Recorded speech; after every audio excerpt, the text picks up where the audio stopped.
featured guest tonight is Al Cartwright. Now, sports and newspaper work have really held the interest, time, and energy of this man for nearly 50 years.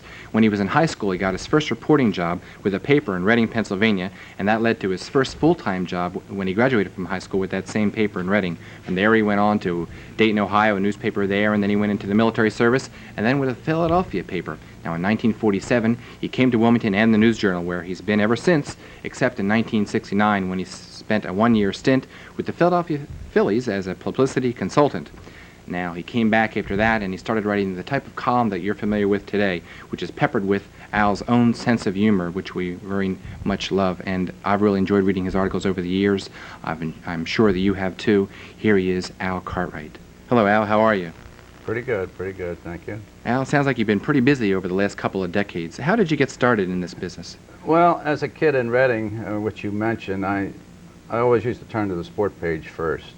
I grew to be a lover of sports page prose, and when I was still in high school, I wrote a letter to the sports editor and asked him if I could come in and hang around, maybe learn the business. I wrote the letter in February, and he answered right away and told me to come around in June when school was over. Well, I went around the same night I got the letter, so I started hanging around, and when I graduated, they put me on the payroll for a magnificent $15 a week, so that was my launching. Mm-hmm. Now, you also were an editor with a Philadelphia paper, is that correct? Well, I was a copy editor. They used to call them copy readers in those days. That was with the Philadelphia Record, which was a very fine newspaper. Unfortunately, it became the victim of a strike. I had been there just about a year and was beginning to cover things as sort of a pinch hitter for men that went on vacation and whatnot. I always claim that I replaced the great Red Smith at the Record, because the day I walked in, he literally walked out. He was leaving to go to the Herald Tribune. We just crossed paths that way.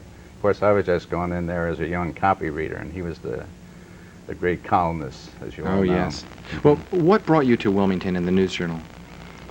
Well, I think it was a 35 Buick, Bob, but as I say, the paper was on strike.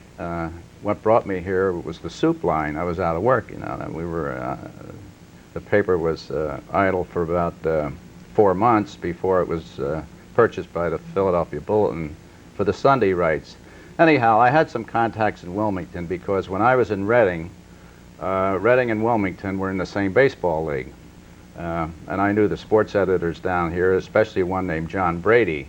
So while I was in the bread line, I remembered John, and I wrote to him, and anyhow, to make the short of the story, he brought me down here. Mm-hmm. Now, you were with the paper for a while, but in 1969, you went with the Philadelphia Phillies for a stint as publicity person there. What brought you to do that, and why? It was a leave of absence. The Phillies were preparing to move from Connie Mack Stadium into their beautiful new Veterans Stadium, which is under construction. They wanted to expand their publicity setup, which was a one-man gang and Larry Schenck, who was still there. So they were going to have many more seats to fill in Veterans Stadium. As I said, they wanted to expand their publicity setup and make it an area team, not just a Philadelphia team, which meant places like Reading, Allentown, New York, and Lancaster, Wilmington, Trenton. So Larry and I spent our first winter going around talking to the sports editors and the sports writers and the radio people in these towns, trying to convince them that we had a product worth covering, and maybe from now on in, when they got a release from us, why they might read it and before they threw it away. So it worked out pretty good. Larry is still there, of course. Yes. He's gotten some help, I think, because of that experience. And he's now, I guess, one of the deans of both leagues as a publicity director. Now, I understand you still maintain some type of contact with the Phillies, is that correct? Well, kind of a sentimental thing, Bob. As you know, Wilmington is geographically and sentimentally attached to the Phillies because of the Carpenter family. It was Mr. Bob Carpenter who had asked me to take this leave of absence and go up there, and I leaped at the opportunity. Now, when you came back, you weren't really writing sports columns anymore. You started writing the type of general column with general topics that you do today. What caused the transition? Well, they asked me if I would be interested in writing a general type of column off the sport pages, and I was all for it. I was kind of drifting that way anyhow when I'd go on trips, I would write some non-sports type of things. And frankly, I was getting a little jaded with sports. I had been doing it for so long. Mm-hmm. A fellow by the name of John Craig was the executive editor, and he broached this suggestion and said the one thing he didn't want was a political writer. And I said, well, you got him, because my heart is not in politics. Mm-hmm. You know, you've also written some books, Al. Why don't you tell the viewers about them? Well, a couple of books. The first one was an anthology.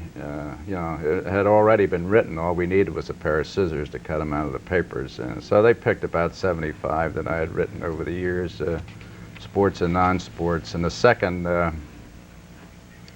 one was simply entitled Tubby, which is a biography of Tubby Raymond, the University of Delaware football coach.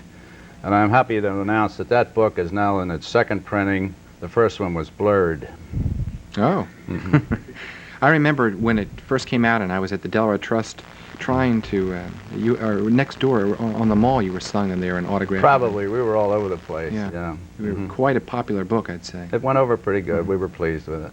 Now, you have a column called the Friendly Foot column. How did that originate? What's the idea behind that? Well, that's whenever you read that, you know I'm in trouble. You know, I'm groping for a subject. But we have a very well-read kind of a Mr. Fix-It column in the journal called Helping Hand. Every newspaper has one of these, in which, you know, if your magazine doesn't show up or something like that, well, you write the Helping Hand, and the Helping Hand gets a hold of the publisher, and pretty soon it gets straightened out. So I do a parody on this, in which I receive some letters that may or not be legitimate, and I clean out the drawer for some one-liner answers. So it's kind of a comedy relief. Oh, so you're making up your letters. Some other news journal people have been accused original. of that. Yes.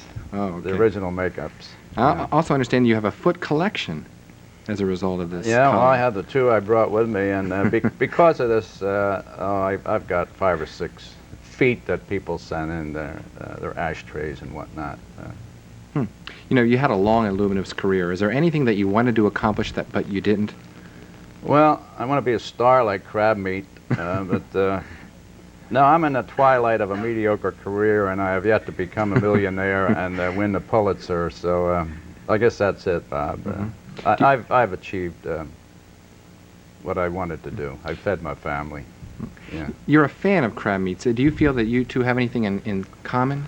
Yeah, we go to the same hairdresser, yeah, and I guess we're both a little wacko, because I like his type of humor and his type of music. Yeah. What's in the future for Al Cartwright?